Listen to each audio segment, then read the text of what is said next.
Welcome back to the 6th Gear Garage. Today, I'm going to show how to install ODI Rogue locking grips.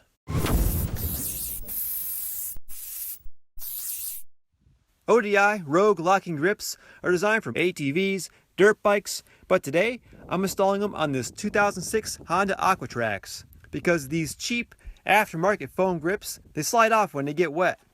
There's different colors and sizes available, and I'm going to install the 120mm length grips, and these are for 7/8 inch diameter bars. Let's get started.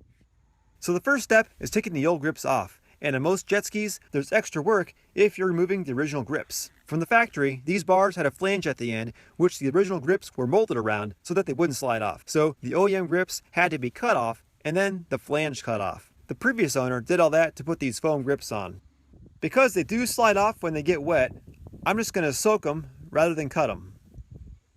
It's been 10 minutes and they're already starting to move. It was kind of irritating when this would happen out in the lake. These locking grips should be well worth the $22. Here's a look at the new Rogue grip. Notice these tabs on both ends? These locking aluminum collars have indents to fit over these tabs. All you do is snap the collars on over the tabs. Same on both ends. Then slide the whole grip onto the bar and see how you want to have them positioned. Now I've rotated them to see the 2.5mm hex screw. I'm going to tighten them most of the way like this and then turn them back to the final position before torquing them down. I'm tightening the inner and the outer collar. Before tightening them down all the way, I'm popping the end cap on. Once torqued down, the cap will be held in place. It won't pop on after the collar is torqued all the way down. Everything is how I want it now, so I'm torquing the screw by hand. I'm using a 2.5mm Allen wrench, which is not included with the kit. The same thing goes for the inner locking collar.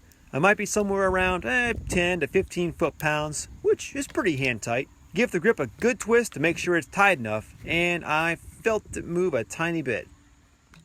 So I'm going to put another quarter turn on it here. Same for the outer locking collar. Alright, I'm giving it another twist test, and it's not going anywhere now. I headed up to Lake Erie to put the Rogue grips to the test. The difference was night and day compared to the old foam ones. The pattern on these grips is like tread on a tire.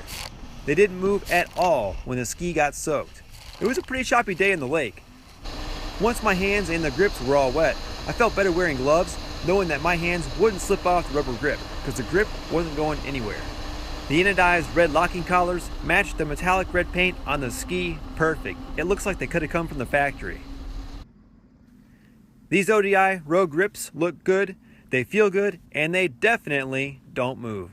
I'm using the grips 100% of the time while riding, so I feel like this is the best $22 I ever put into this jet ski.